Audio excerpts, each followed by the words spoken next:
Hello everyone, it is Susan here and welcome to my crafty chit chat and slow stitching video. I put this video out every Monday and it is just a time for me to relax and do some stitching with all of you. I do have some blocks that I've already torn and I like to work on the block and then sew it into the book. So a couple things I want to mention. This video, I'm also participating in Sheree and Maria's monthly open collaboration called #ScrapsToTreasures. So Sheree from Turquoise Dreaming and Maria from Maria's Miscellany. Their links are below in my description box. You post once a month on the 28th. And it's all about using up scraps. So this challenge or this video is also geared around using up scraps. And of course, I'm continuing on in my Just Because book. And the Just Because came about from Susan Taylor Brown, and her link is below as well. I have only 3 pages left to do in this Just Because book. 1, 2, 3. And that's it. Then I'm going to be done with this one. And yeah. And then I have to decide what I'm going to do next. Because what I really want to do is I want to work on another Just Because book. But, you know, I don't know that I'm going to do that right away after this one. I don't know that. That's what I'm not sure of. I don't know. I might work on multiple things at once. I don't know. Okay. So as far as the scrap part of this, oh my gosh, I think everything I'm using is a scrap of something. Right? So this is a piece of linen napkin. So is the whole book actually. And I'm going to be using, I'm not sure. These are some of the dyed fabrics that I did. And I want to use some of this as well as these scraps that I purchased from my local mom and pop fabric store. So let's kind of figure out which one of these do we want to use. And it's so fun, right? Because this is actually a curtain. I forgot I had done this. So what's fun is when you're working with something like this, I mean, look at all the different colors, right? So I think I want to grab something that has a little bit of this darker color in it, and because I think it'll look good with this page next to it. Not that it has to, but I do think it will look good. So I think what I'll do, why not, is let's go ahead and tear this. Ooh, that is hard to tear. Okay, so I'll move this piece to the side. And I want to grab a piece from over here. So you know what, let me move my book. And let me put that to the side so we can work just on this. And, all right. So, do I want it to cover the whole back? I think maybe. Why not? Why not? Sometimes I cover the whole block, and sometimes I don't. And I think in this case I would love to, because I'm loving this fabric. And that actually, I was also inspired by Susan Taylor Brown to dye some fabrics using inks, or like no, I used actually sprays, old sprays that I had, and Susan did that, and I'm like, oh my gosh, I have to do that. And I went through my stash and yeah, of my sprays. And I have quite a few sprays. And yeah, so I went through, picked out some, you know, that I only have had one of that brand, or if I thought that that, you know, I wouldn't use it, that spray again, you know. So that's what I did. And I had, I don't know, maybe 6 different sprays that that I used to dye a whole bunch of different fabrics and laces, actually. So one of the laces that I might get onto this is from something that I dyed for another reason, but I thought I might be able to pull that in. So this is a scrap. I was thinking of getting this heart on here. I could even make it a little flower. That's a scrap, right? Here's a little bow. That's, you know, I have all these little pieces over here, beads and stuff that I found recently downstairs. Yeah, so yep, this is just a lot of fun. So I really like this piece right here because, well, it has this green in it plus some of that orange color. So I think what I'll do, you know, I'm not going to think too much. When I work on these pages, I really don't think too much. And I think that that's like part of the fun of it, is just kind of do, right? Just do. And so that's what I'm doing. That's what I'm doing. So I like that. I will probably put that down there, but I think what I'll do is I'm going to start stitching this. I do have some yarns and threads next to me already in the needles. So I'm going to just do some slow stitching and let's chat. So I do have something that I wanted to share with all of you. And so I have these 2 beautiful doilies. And I do believe that my grandmother made both of these. Just the other day, I went through, I have a lot of doilies from her. I have a lot of embroidered, like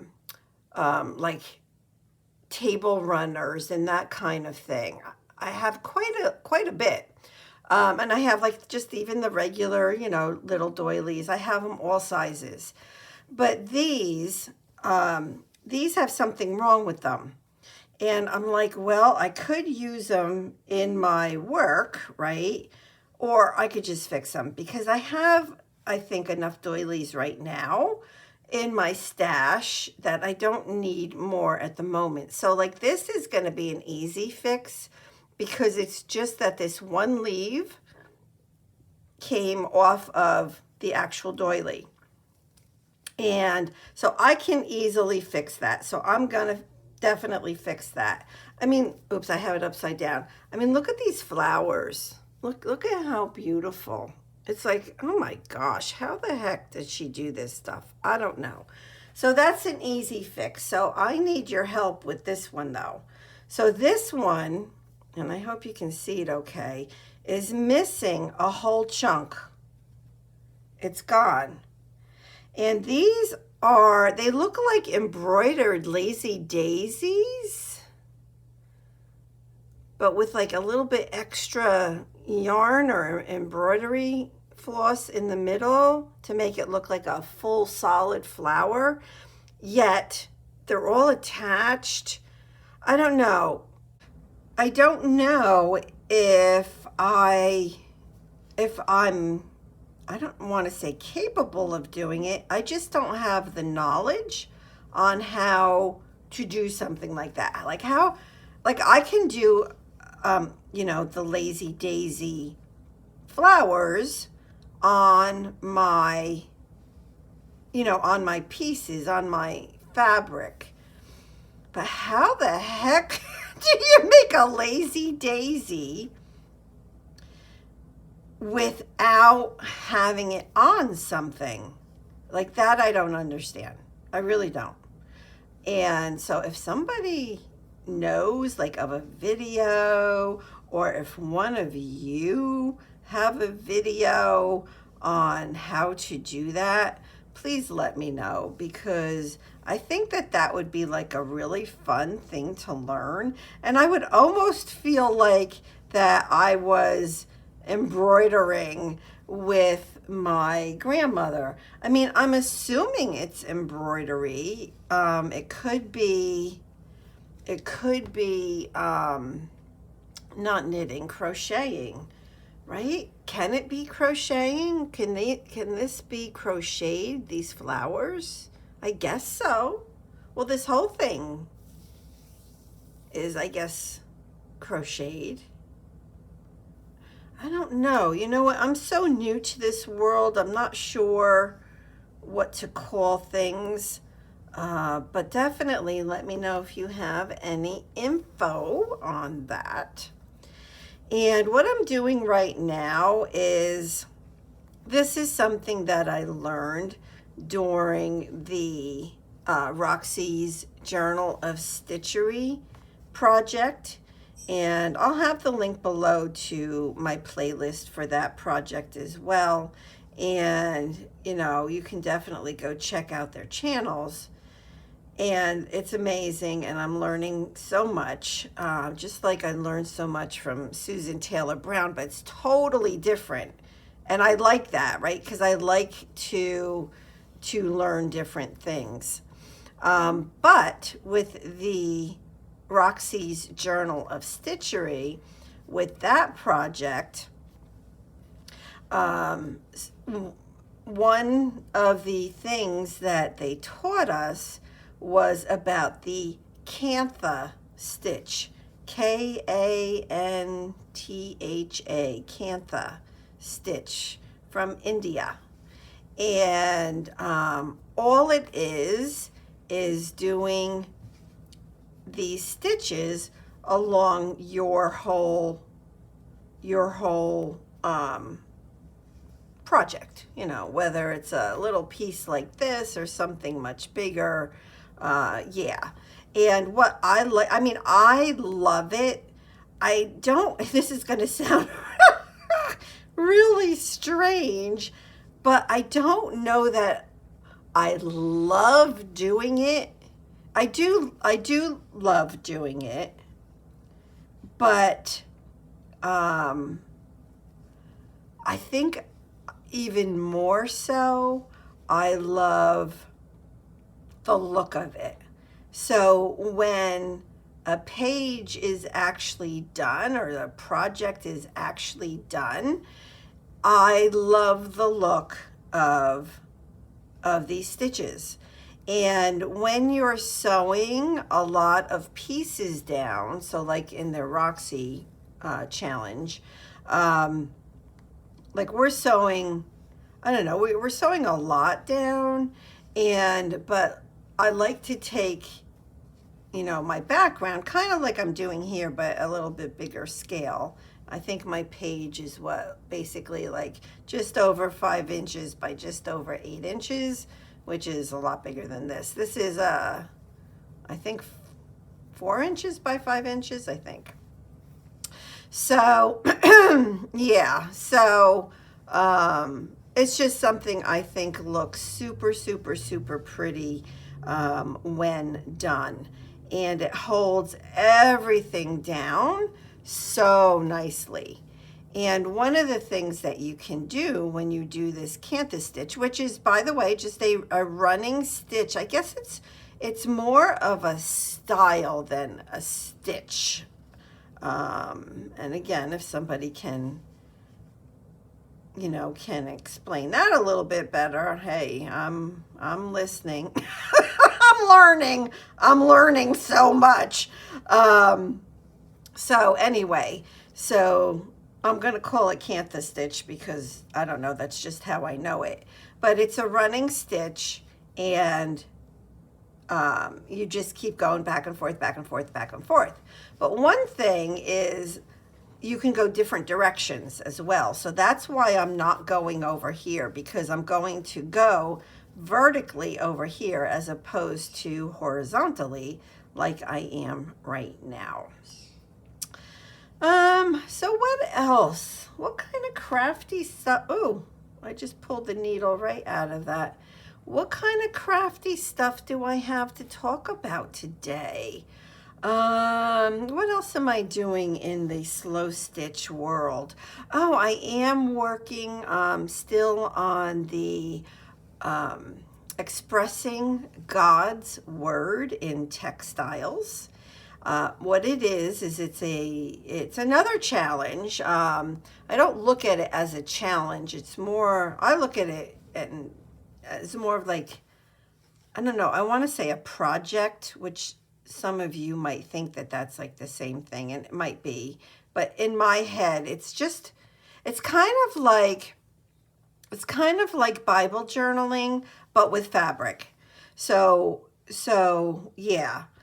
So it's just something that you do. It's not necessarily a project or a challenge. It's just something that you do. And that is hosted by Dr. Jan Paron. And I'll put her link below. I'm going to have a lot of links below, but you know what? It's worth it to check all of these people out. Especially if you are, really into slow stitching or you want to learn slow stitching. So definitely. Now, what I'm thinking is I'm not going to finish this like 2 more rows on this video, because I think that you get the drift for that. But what I'm thinking of is using a different color thread, and I'm enjoying these really expensive little floss bobbins from Walmart. That was $15 for 15 of those. And I have to say that this floss, I don't see anything wrong with it. I mean, I don't. It works beautifully. That's what the green was, and it works beautifully. I mean, I've had some way more expensive yarn that I've purchased that I can't use because it just keeps tearing and knotting. So, it's not always about the price of it, right? Okay. So let me go ahead and I'll do a little bit of, well, I'll see. Let me see, because I want to get some other stuff on here. I only have probably about 10 more minutes for this video. So I'll just get, I think, 1 row of this down just so that you can, well, I don't know. I guess it depends, right?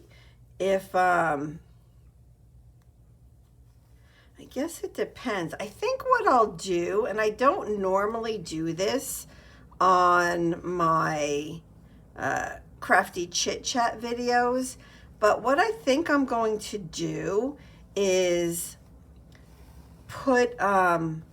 go finish this and then come back, like finish the Kantha stitching, and then come back and let's put some pieces on here. That's what I'm going to do.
Okay, so I sewed the hole back down, and now I want to figure out where I would like to place a flower.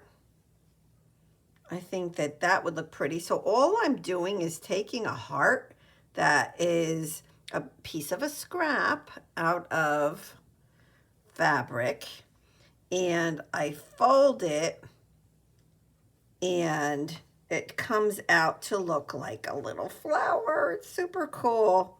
Super cool. You can also do this kind of effect with like even like a kind of like an oval piece, so to speak. Like it's it's kind of between oval and round. And yeah, so you can really take any kind of scrap and do it. Oh, you know what? Let me show you. I have this in my little bin over here. So it's just a little piece, a little round piece, and you can take it and you can make like a cute like little like flower, or that can even be a leaf for a flower. So yeah. And then speaking of flowers, because we know I'm kind of doing a lot with flowers in this, I don't know, like originally I was going to pull in some purple, but that is just not the right thing to do.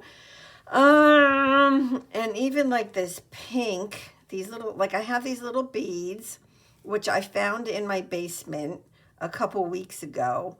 But I do think I could pull in, oh, I could put that in the middle. I could even put like some of these I could sew in the middle of this flower over here. I could do something like that.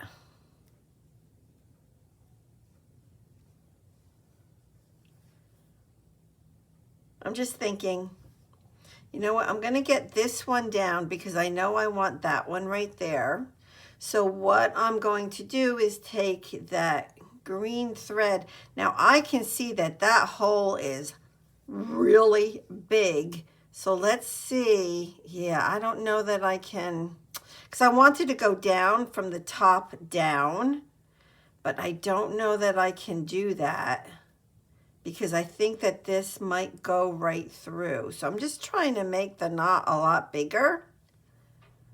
I guess it's kind of working. It seems to be working. Well, let's give it a test. Let's give it a test. I think it might go right through. No, oh, it worked. Ooh, ooh, ooh. Okay, so that's good.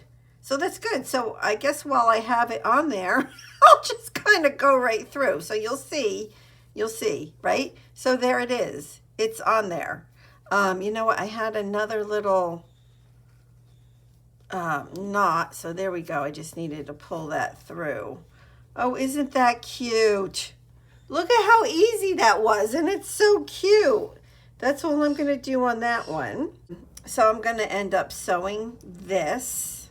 I'll sew my flower on, and how I do that is I do a stitch up the middle. I think I'm going to place these on here and sew them down. I'm thinking, I'm not 100% sure, but I do like that look. Isn't that cute? So I'll figure that out, and I'll get some lace on here. And yeah, maybe something like this here. I like this. I mean, I do have some down here, but I feel like I need more. Can always use more lace, right? I can double it up down there. I like that. I think that that looks pretty. Like that. And then maybe even a piece up here. I'll put it under that flower. Ooh, it's going to be very lacy. I like that. That's pretty. So I'll sew that as well. And yeah, so I'll see where else it goes. Okay, it is the next day, and I wanted to come back on and show you the finished page. It is, I think, a lot different than how we just left it off. Okay, so I have it hidden because, I don't know, I love it. I love it. So this is the final page. So what I did was, so I still have this flower here. I did put a little bit more yarn in the middle, I moved this from over here to up here, and I added this yellow flower with the word hope in the middle. That's just paper. But what I want to show you, let's look at this one in the middle here. From the lace, like, so I took the lace that I dyed, which is right here, and I'll have the link below for, you know, the video where I dyed the fabrics and the laces. But I made that lace the stem of the flowers. I'm holding it up close so you can see. And then I took the green yarn, and I have all of the knots on the top as opposed to on the bottom. So I went down from up here, right? I went in from the top, came up from the bottom and tied it off. And then I did the same thing, down and up, down and up. Oh, you know what? Look, I have this little guy missing. He's under here. Oh. But anyway, so that is what I did on all of them. And I love that, like, really messy look. And I love the stems like that. And I put a little bit of lace over here. I sewed it into the book, so it's already in the book. And yeah, so I think it turned out super cute. I didn't put all the extra laces on it. You know, I changed the whole composition, and I just think it's super cute. So I wanted to share that with you, and so I will see you all next week, next Monday, for more of my crafty chit chat and slow stitching videos. Be sure to check out everybody's links below, and yeah, definitely check out Sheree and Maria's monthly challenge that they have going on. And this to me was definitely scraps to treasures. And thank you so much, Susan Taylor Brown, and also Jan Paron, who I do another project with, and just the whole thing. I'm learning so much, and I'm loving it. And yeah, so all right, so thank you so much for being here. I'll see you next week, and have a wonderfully blessed rest of your week. All right, bye-bye, everybody.